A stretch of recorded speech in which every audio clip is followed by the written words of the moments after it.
अभी जो आपको लगता है कि दिल्ली में जो दंगा हुआ था वो कपिल मिश्रा के हेट स्पीच भी उसमें एक कारण हो सकती है? कपिल मिश्रा का हेट स्पीच ही कारण हुआ था। लेकिन आज बहुत अफसोस की बात है कि आज एक किताब लिखा गया दिल्ली राइट्स के ऊपर, जिसको चीफ गेस्ट उसी चोर को बनाया गया, जिसके वजह से वो आज ये सारा दंगा हुआ। देखिए, हमेशा से बीजेपी की रणनीति रही है फुट डालो राज करो। हिंदुत्व के भाषण देते हैं, बोलते हैं कि ये समाज हिंदू समाज है, हमारा देश हिंदू राष्ट्र हो, PM Hindu, CM Hindu, MP Hindu, MLA Hindu, जितने भी आईपीएस आईएएस जितने भी हैं सभी हिंदू हैं। तो कौन सा ये राज स्थापित करना चाहते हैं? जितने लोग वहाँ मरे हैं, हिंदू भाई हो या मुसलमान भाई हो, जो भी हो, निर्दोष लोग मारे गए हैं। भारतीय जनता पार्टी के जो हैं उनका तो छोड़ दीजिए, जो हमारे देश के प्रधानमंत्री हैं नरेंद्र मोदी जी 2 किलो गेहूं देंगे तो बताएंगे 70 टन हम गेहूं बंटवा दिए। क्या बलात्कार होता है तो हिंदू के साथ नहीं होता है? तो उन्हें क्यों नहीं इंसाफ दिलाते हैं ये? लेकिन क्या है कि जो गोदी मीडिया है, जो बिकी मीडिया, आप देखिएगा शाम को जब डेबिट होता है, कभी दंगल कभी भौकाल कुछ करके आएंगे, कभी ये नहीं बोलते कि हमारे देश के अंदर में 4000 कोरोना था, अभी 26 लाख हो गया। उनका कोई डिग्री नहीं हो तो देखिएगा आपके पास वीडियो होगा, बोलते हैं हम तो 30 साल तक भिक्षा मांगे हैं। नोटबंदी किए थे, बोले हमको सिर्फ भाइयों बहनों 50 दिन चाहिए। जीएसटी किए 50 दिन चाहिए, बोले अगर इसमें कुछ गड़बड़ होगा तो हमको चौराहे पे गोली मार दो, जो सजा देना है दे दो। वो तो आते हैं बोल के चले जाते हैं, उनका काम हो गया। वो तो कभी घर से बाहर नहीं निकलते हैं, अपना गमछा लपेट लिए घर में बैठे हैं। ये जो दंगा हुआ, इस दंगा सिर्फ भारत का मानुष जानता नहीं, जो कपिल मिश्रा इसके लिए जिम्मेदार है। पूरा वर्ल्ड जानते हैं, क्योंकि फेसबुक भी इस दंगे के भड़काऊ की भाषण के ऊपर विवृत्ति दे चुका है। ईवीएम में घोटाला है, सुप्रीम कोर्ट में घोटाला है, जितना भी गवर्नमेंट का संस्था है, हर संस्था में उसके लोग हैं।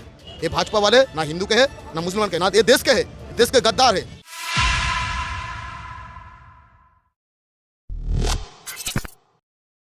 हम आह भी करते हैं तो हो जाते हैं बदनाम, वो कत्ल भी करते हैं तो चर्चा नहीं होता। नमस्कार आदाब, मैं रज़ा अंसारी, आप सभी का स्वागत है यूट्यूब चैनल मिस्टर रिएक्शन वाला पर। 23 फरवरी का वो दिन याद होगा जब नॉर्थ ईस्ट दिल्ली में कपिल मिश्रा ने खुलेआम किसी एक समुदाय को डराया था और खुलेआम स्पीच दिया था कि आप हटा लो वरना अगर हम आ जाएंगे तो अंजाम बुरा होगा। फेसबुक पर शेयर होता स्पीच हर लोग देखते हैं और देश के सेकुलर लोग जो किसी भी धर्म और मज़हब से ताल्लुक़ रखते हैं वो इस स्पीच को गलत बताते हैं, हेट स्पीच दिया जाता है और अंजाम ये होता है कि इस स्पीच की वजह से ही आप समझ सकते हैं कि इतना बड़ा दंगा होता है दिल्ली में और जिसमें 50 के से ज़्यादा संख्या में लोग मारे जाते हैं, जिसमें आईबी का एक ऑफिसर भी शामिल होता है, अंकित शर्मा।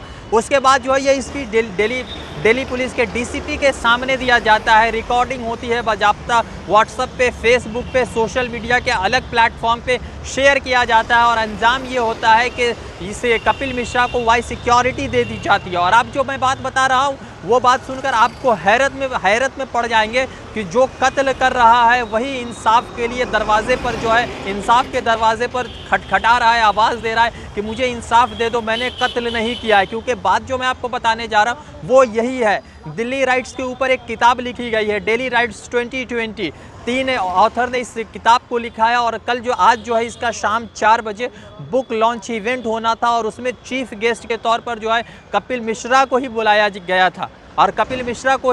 गया था और आप यकीन जानिए कि जिसकी स्पीच की वजह से दिल्ली में 50 से ज़्यादा लोगों की जान चली जाती है, 50 से ज़्यादा लोग जान गंवा देते हैं और हज़ारों की संख्या में लोग अपने घर को छोड़ देते, घर छोड़ने को मजबूर हो जाते, करोड़ों रुपए की प्रॉपर्टी को जलाकर राख कर दी जाती है और उसी व्यक्ति को फिर से जो है चीफ गेस्ट के तौर पर बुलाया जाता है। वो एक अलग बात है कि किसी तरह की एक एफआईआर नहीं हुई है। जिन लोगों ने, जिस जज ने एफआईआर की बात की उसको पटना, माफ़ कीजिएगा, उसको जो है पंजाब और हरियाणा हाईकोर्ट ट्रांसफ़र कर दिया जाता है। मगर सवाल ये पैदा होता है कि ऐसे लोगों को क्यों प्रमोट कर रहे हैं। एक किताब लिखी गई है दिल्ली राइट्स 2020, उसको 3 लेखकों ने, मतलब कि 3 ऑथर ने लिखा। मैं नाम आपको बता देता हूँ, मोनिका अरोड़ा, सोनाली चितालकर और जो है प्रेरणा मल्होत्रा। इन 3 लेखक, मतलब कि महिलाओं ने इस किताब को लिखा है और आज जो है शाम 4 बजे इस किताब का जो है बुक लॉन्च इवेंट होना था और ये जिस पब्लिकेशन के अंडर में लिखा गया था वो ब्लूम्सबेरी पब्लिकेशन है, देश का एक माना जाना पब्लिकेशन हाउस है। उसके बाद जो है पोस्टर रिलीज़ होता है। पोस्टर रिलीज़ होने के बाद सोशल मीडिया के हर प्लेटफॉर्म पर वो स्प्रेड होता है, लोगों तक पहुंचता है। मगर जब सोशल मीडिया पर ब्लूम्सबेरी पब्लिकेशन के ऊपर सवाल उठते हैं तो उसकी तरफ से नोटिफिकेशन ये आता है कि हमने ये पब्लिकेशन जो है इस पोस्टर को रिलीज़ नहीं किया है और आज किसी भी तरह का जो है बुक इवेंट या बुक लॉन्च नहीं है। सवाल ये पैदा होता है कि ये बुक लॉन्च हो भी सकता है, नहीं भी होता है। उसमें कपिल मिश्रा का तस्वीर इस्तेमाल किया गया, वो तस्वीर जो है भगवा कलर का उन्होंने कुर्ता पहना हुआ है और वही फ़ोटो जो है उस पोस्टर में इस्तेमाल किया गया। अब आते हैं, जानते हैं कि आम व्यक्ति का इस पर क्या राय है, आम व्यक्ति क्या समझते हैं। चलिए आम व्यक्ति से बातचीत करते हैं। आप ये बताइए कि अभी जो आपको लगता है कि दिल्ली में जो दंगा हुआ था वो कपिल मिश्रा के हेट स्पीच भी उसमें एक कारण हो सकती है? देखिए, कपिल मिश्रा का हेट स्पीच ही कारण हुआ था। जिस ज़माने में आंदोलन चल रहा था एनआरसी का लेकर के, JCA का लेकर के, उसी ज़माने में कपिल मिश्रा का एक हेट स्पीच आया था जिसके बारे में पूरा हिंदुस्तान में क्रिटिसाइज हुआ था। लेकिन आज बहुत अफसोस की बात है कि आज एक किताब लिखा गया दिल्ली राइट्स के ऊपर, जिसको चीफ गेस्ट उसी चोर को बनाया गया, जिसके वजह से वो आज ये सारा दंगा हुआ। तो हमको ये समझ में नहीं आता कि किस तरीके का ये साजिश चला जा रहा है। जितने लोग वहाँ मरे हैं, हिंदू भाई हो या मुसलमान भाई हो, जो भी हो, हमको उससे कोई लेना देना, लेकिन एक निर्दोष लोग मारे गए हैं। लेकिन आज उसी इंसान को जो इंसान जिसको बढ़ावा दिया, उसी इंसान को आज चीफ गेस्ट बनाया जा रहा है। ये भाजपा का साजिश है और ये बहुत तकलीफ दे बात है। अच्छा एक बात बताइए कि आपको लगता है कि जो मतलब कि भारतीय जनता पार्टी अपने लीडर को रोके कि वो हिंदू मुसलमान बहुत ज़्यादा कर रहे हैं या किसी एक समुदाय के खिलाफ जो है नफरत बहुत ज़्यादा बढ़ रहा है उन लोगों का, ऐसा लगता है कि आपको भारतीय जनता पार्टी को रोकना चाहिए अपने कैडरों को? क्योंकि लगातार ऐसे बयान आते, बंगाल में भी दिलीप घोष का इस तरह का बयान आता रहता है। देखिए, पोलराइजेशन वाला पॉलिटिक्स तो इन लोग शुरू से ही करे, 2014 से जब से इन लोग आए हैं आज तक। अब हमको बताइए कि भाजपा के कार्यकाल में 2014 से लेकर 2020 चल रहा है, आज तक कौन सा ऐसा मुद्दा जो देश हित का काम हुआ है? हिंदू मुसलमान, मंदिर मस्जिद, इंडिया पाकिस्तान के अलावा आज तक कोई मुद्दा आप बता दीजिए हमको। ना ही इकोनॉमी का मामला हो। आज इतना बड़ा कोरोना का महामारी चल रहा है, कितने लोग परेशान हैं, कितने लोग बेजार हैं, कितना रुपया PM फंड में आया है, कितने लोगों को मिला हमको बताइए आप, कितने लोगों को दिया गया? आज लोग तो कह रहे हैं कि PM फंड का पैसा से राजस्थान में, मध्य प्रदेश में MLA खरीदा गया। यही हुआ है, इसीलिए तो RTI में जब दायर किया गया तो उसका कोई रिपोर्ट मना कर दिया गया कि भाई RTI हम लोग नहीं देंगे। अच्छा, एक सवाल ये जानना चाहेंगे कि आपको लगता है कि भारतीय जनता पार्टी खुद लोगों को कह रही है कि आप इस तरह का भाषण देते रहिए ताकि जो है लोग हमारे विकास के मॉडल पर सवाल न कर हिंदू मुसलमान में फंसे रहें? देखिए, इनका मकसद यही है, क्योंकि इनको राजनीति सिर्फ धर्म के आधार पर खेलना है। इनको नहीं पता कि देश का इकोनॉमी, देश का सिस्टम किस तरीके से चलता है। RSS के लोग हैं, इनका हमेशा से रहा है किस तरीके से दंगा करना है, किस तरीके से हिंदू मुसलमान करना है। आज देश के इकोनॉमी का हाल देख लीजिए आप, देश का बर्बादी किस तरीके से हो रहा है। आज चीन कितना 60 किलोमीटर हम लोगों के हिंदुस्तान के अंदर आ चुका है। चीन को एक बात नहीं बोला जा रहा है। यहाँ पे सिर्फ पाकिस्तान, पुलवामा केस हुआ, उसका कौन सा मसला हल हुआ, आप हमको बताइए। यहाँ पे सिर्फ हिंदू मुसलमान करके तो उसके नाम पर भारतीय जनता पार्टी ले ही रही है। देखिए, ले रही है। यहाँ हम आपको बताते हैं, पब्लिक आवाम 70% आवाम सेक्युलर है, 30% जो भाजपा और RSS के लोग हैं, और यही सारा वोट है। और जो भी बाकी का वोट मिल रहा है मशीन के हिसाब से मिल रहा है। EVM में घोटाला, EVM में घोटाला है, सुप्रीम कोर्ट में घोटाला है, जितना भी गवर्नमेंट का संस्था है, हर संस्था में उसके लोग हैं। आज ये साबित हो चुका है। आप बताइए, बाबरी मस्जिद का किस तरह का फैसला आया, हमको बताइए किस तरीके का फैसला आया। मेरे पास आज मुसलमानों के पास सारा दस्तावेज होने के बावजूद भी वहाँ का जो आपका चीफ जस्टिस ऑफ इंडिया किस तरीके का बयान दिया है, किस तरीके का फैसला। चीफ जस्टिस ऑफ इंडिया को तो फिर राज्यसभा का MP बना यही बात है। आप देखिए, यहाँ पर क्या है, किसी तरीके से हिंदू मुसलमान करते रहो, मंदिर मस्जिद का वहाँ खेला खेलते रहो, इंडिया पाकिस्तान करते रहो, उसके बाद लोग बस इसी में उलझे रहे। देश के इकोनॉमी के बारे में कोई पूछे नहीं, इनका यही मकसद है। आपके हिसाब से मतलब अब जो इलेक्शन हो तो किसको प्रधानमंत्री का उम्मीदवार बनाया जाए? मेरे हिसाब से हम ये कहना चाहते हैं कि इलेक्शन से पहले लोग रास्ते पे उतरे, लोग रास्ते पे उतर के या तो पार्लियामेंट में घुसे, या तो जितने भी भाजपा का नेता है पकड़ के पीटे उनको। कौन पीटे? सब आवाम पीटे, पब्लिक पीटे। आवाम तो कह रही कि मोदी है तो सब ठीक आवाम है। कितने आवाम है हमको बताइए। अगर आपकी बात से लोग सहमत होते तो सत्ता बीजेपी के पास दोबारा नहीं जाती। सत्ता बीजेपी के पास, मशीन आपका है, मशीन आपका है। आप क्या घोटाला करके रखे हुए हैं वो तो आप जाने। आप क्यों नहीं बैलेट से करवाते हैं? आप क्यों नहीं बैलेट से करवाते? अगर आप जहाँ बैलेट से इलेक्शन हुआ वहाँ भाजपा हारी है, तो आप बैलेट से करवा लीजिए, फिर देख लीजिए क्या हाल होता है आपका। आपको 10 सीट अगर मिल जाए हिंदुस्तान में तो आप बता दीजिए। 52 सीट तो आप लोगों की आ गई। कांग्रेस पार्टी के जो लोग समर्थक हैं उनके लिए तो बड़ी बुरी खबर थी उस टाइम में जब। देखिए, 52 सीट आ गए, ये सारा सीट हम ही लोगों का था। ऐसे जगह में भाजपा जीती है जहां 70 to 80% मुसलमान है। मुसलमान कभी भाजपा को वोट नहीं देगी, ये हम आपको बता देते हैं। कभी भाजपा को, जब तक ये हिंदू मुसलमान का खेल खेलता रहेगा, मुसलमान एक वोट नहीं देगा भाजपा को। चलिए, हमारे साथ एक और व्यक्ति आए, जरा इधर। क्या नाम हुआ आपका? राजेश शुक्ला। शुक्ला जी, ये बताइए कि अभी आपने एक किताब लिखा गया दिल्ली राइट्स 2020, उसमें जो है 3 लेखिका ने लिखी है और उसमें जो है चीफ गेस्ट कपिल मिश्रा को बनाया गया। तो हमको समझ में नहीं आ रहा है कि दिल्ली दंगा कराया गया था किताब लिखने के लिए या प्लान था कि दिल्ली दंगा होगा तो हम 3 लोग किताब लिखेंगे और कपिल मिश्रा को इन्वाइट करेंगे। ये तो पूरा हिंदुस्तान का आदमी देख रहा है क्या सच है क्या गलत है। अगर वो दंगा नहीं कराते और तो उनका खिताब नहीं बिकता, अगर वो दंगा नहीं कराए तो फिर फीता काटने क्यों गए। तो आज दंगा करवा के और वो खुद फीता काटने गए हैं तो इसका मतलब यही है कि वही दंगा करवाए हैं, अपना किताब बेचने के लिए वही फीता कटवाए हैं। अच्छा, आपको लगता है कि भारतीय जनता पार्टी के लोग खुद मतलब किस तरह का बयान देते रहते हैं कि भाई तुम लोग लड़ो और हमसे सवाल ना करो, मतलब कि एक छोटे बच्चे को अगर किसी तरह की परेशानी होती है तो दूसरा चीज़ बता दिया जाता है कि उसमें उलझा रहे और ये वाला बात ना करें। भारतीय जनता पार्टी के जो हैं उनका तो छोड़ दीजिए, जो हमारे देश के प्रधानमंत्री हैं नरेंद्र मोदी जी, जब वो चुनाव आएगा तो बोल देंगे कि कल से जितने नौकरी करने वाले हैं उनको 50% हम देंगे, आधा पैसा उनको हम देंगे सैलरी। लेकिन किसी को मिला है कि नहीं मिला है आज तक हिंदुस्तान का मीडिया कभी पता करने नहीं गया है। 2 किलो गेहूं देंगे तो बताएंगे 70 टन हम गेहूं बंटवा दिए हैं। मिला कितने लोग? किसी को नहीं मिला। बिहार देख लीजिए, नीतीश का सरकार है, बीजेपी का सरकार है, आदमी पानी में डूब के मर रहा है, कोई बांस पे बैठा हुआ है, कोई पेड़ पे चढ़ा हुआ है।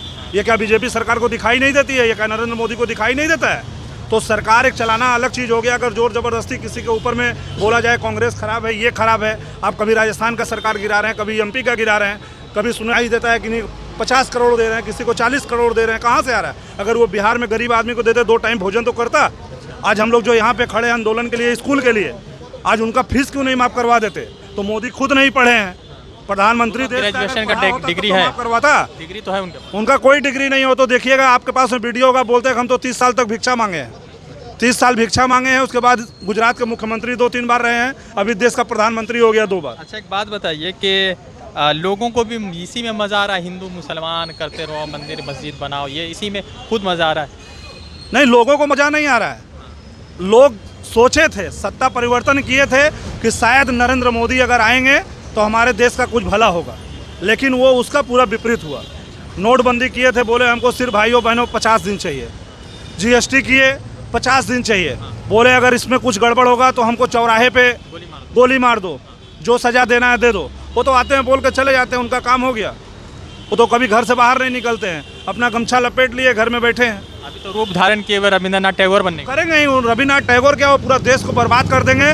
हमारे देश का स्थिति ऐसा हो जाएगा कि जब रोड पे सब भीख मांगने लगेंगे और तब इनको जैसे बिफोर आए थे वैसे ये बिफोर जाएंगे, झोला उठा के चले जाएंगे। हाँ, झोला उठा के ही जाएंगे और लास्ट में देश कांग्रेस सरकार ही चलाएगी, कांग्रेस पार्टी चलाएगी, श्रीमती सोनिया गांधी, राहुल गांधी, प्रियंका गांधी जी चलाएंगे। ये मोदी का बस का नहीं है। वो तो बोलते हैं 70 साल में कांग्रेस ने क्या किया।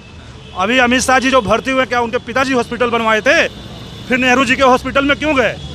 आज जिस प्लेन में बैठ के मोदी उड़ते हैं, पूरा वर्ल्ड में जाते हैं, वो क्या मोदी जी बनवाए थे? जब गुजरात के मुख्यमंत्री थे वो भी कांग्रेस की देन है।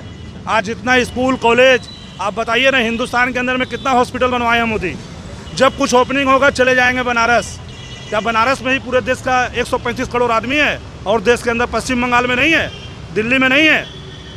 यही उनका काम है, झूठ बोलना। और उनके जितने पार्टी के लोग हैं सब झूठ बोलते हैं। एक व्यक्ति हमारे साथ और है, भैया आइए। ये जो दंगा हुआ, इस दंगा सिर्फ भारत का मानुष जानता नहीं, जो कपिल मिश्रा इसके लिए जिम्मेदार है। पूरा वर्ल्ड जानते हैं, क्योंकि फेसबुक भी इस दंगे के भड़काऊ के भाषण के ऊपर विवृत्ति दे चुका है। और हम देखते हैं कि पॉलिटिकल जो सत्ता में है, जो सरकार भाजपा की सरकार, उसको चाहिए था ये सब जो भड़काऊ भाषण देता है, देश में दंगा फैलाते हैं, इन लोगों के ऊपर सख्त कार्रवाई किया जाए। लेकिन सारा देश देख रहा है, जो सिर्फ कपिल मिश्रा नहीं, जो कोई भी हो, साध्वी प्रज्ञा हो, सबको ये लोग साध्वी प्रज्ञा दंगा करके, जो आसामी हो एमपी है, इस लोगों का एजेंडा ही है जो हम सामने गांधी जी को नमन करेंगे और पीछे से हिंदू मुसलमान का दंगा लगा के उसका सपनों को भंग करके भारत को टुकड़ा करेंगे।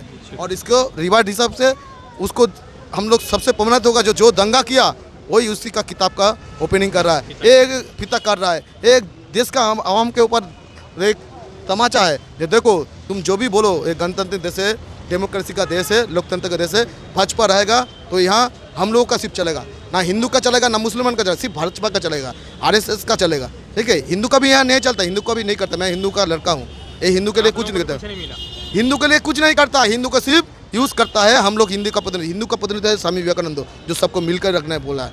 मुस्लिम का प्रतिनिधि है एपीजे अब्दुल कलाम, जो सबको मिलकर रखना बोला है। ये हम लोग का आइडियल है।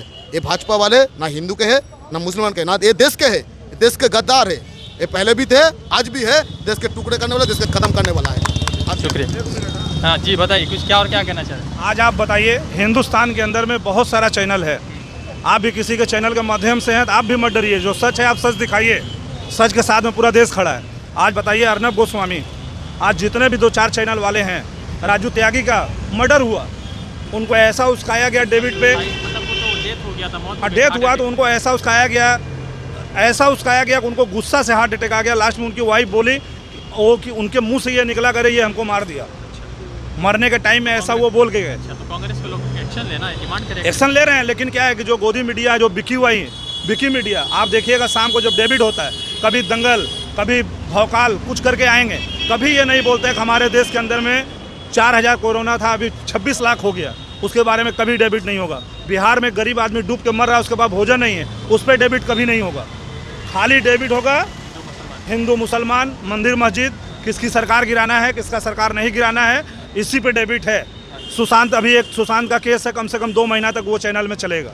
जब फिर किसी स्टेट का सरकार गिराना होगा तो फिर उनको चाप दिया जाएगा, इसको उठा देंगे। कुछ दिन पहले अमिताभ बच्चन बीमार हुए तो हिंदुस्तान के अंदर में कोरोना गरीब आदमी को भी हुआ, अमीर को भी हुआ, अमिताभ बच्चन का ही चैनल दिखा के पूरा चाप दिया। तो ये लोग 2-4 मीडिया को अपना सेट करके रखे हैं। जब भी कभी कांग्रेस का या देश का कोई मुद्दा आता है तो किसी फिल्म स्टार का या कभी किसी का मुद्दा उठा के उसको महीना भर उसी को चलाएंगे। एक हमारे साथ महिला है, उनसे बातचीत करेंगे। आइए। देखिए, हमेशा से बीजेपी की रणनीति रही है फूट डालो राज करो।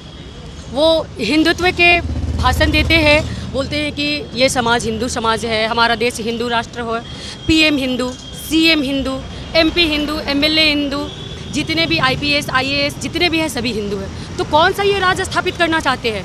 क्या बलात्कार होता है तो हिंदू के साथ नहीं होता है? तो उन्हें कहा क्यों नहीं इंसाफ दिलाते? ये इनविटेशन सिर्फ ये दिखाने के लिए ये दिए हैं कि आप जो देश में दंगा भड़काए, दिल्ली में जो दंगा भड़काए हैं, वो दंगा को ही फिर से ये स्टार्ट करके अपनी रोटी सेकना चाहते हैं। इनको भुखमरी, गरीबी, अमीरी से कोई लेना देना नहीं है। इनको जो भी लेना देना है सिर्फ दंगा भड़काना इनका काम है। और ये कपिल मिश्रा को फिर से आगे इसलिए कर रहे हैं कि कपिल मिश्रा का ही भाषण जो था, गोली मारो सालों को, इसके वजह से ही दिल्ली में दंगा हुआ था। और ये उसको इसलिए फिर से वहाँ पे इनवाइट किए हैं कि ये अपनी फिर से चीप बात जो हमारे देश में हिंसा फैला है, दंगा फैला है, और ये करा करके अपनी रोटी सेकना चाहते हैं। अच्छा बताइए कि आपको लगता है कि भारतीय जनता पार्टी के लीडर के जो बहुत सारे हेट स्पीच आता है उसके वजह से दंगा होता है? हाँ, जब आम जनता से हमने बातचीत की तो आपने देखा कि कुछ लोगों ने किस तरह का इस पर रिएक्शन दिया, और लोगों का तो ये मानना है कि जो दिल्ली में राइट्स हुए थे वो कपिल मिश्रा के स्पीच की वजह से ही हुए थे। वो एक अलग बात है कि अभी तक एफआईआर में क्या मतलब प्रोग्रेस हुआ है, किस तरह की चीज़ें सामने आई, वो कहने वाली बात होगी। वैसे ज़रूर है कि अब जो हिंदुस्तान में जो हेट बहुत स्प्रेड कर रहा है, चाहे वो फेसबुक के माध्यम से हो, इंस्टाग्राम के माध्यम से हो, या किसी दूसरे सोशल मीडिया प्लेटफॉर्म से, या आप ये भी कह सकते हैं कि कुछ जो है पार्टी या आप सेंट्रल पार्टी या जो मुख्य पार्टी है देश की, वो जो है खुद इस तरह का हेट को स्प्रेड करने में लोगों की सहायता करे। और शायद इसीलिए जो है हिंदुस्तानी सियासत जो है धर्म और मज़हब और जाति के नाम पर, या आप जो कह सकते हैं किसी ख़ास विशेष वर्ग के ख़िलाफ़ लड़ा जा रहा है। मैं रज़ा अंसारी कोलकाता से अपडेट कर रहा था, फिर जुड़ूंगा किसी नए अपडेट के साथ। शुक्रिया।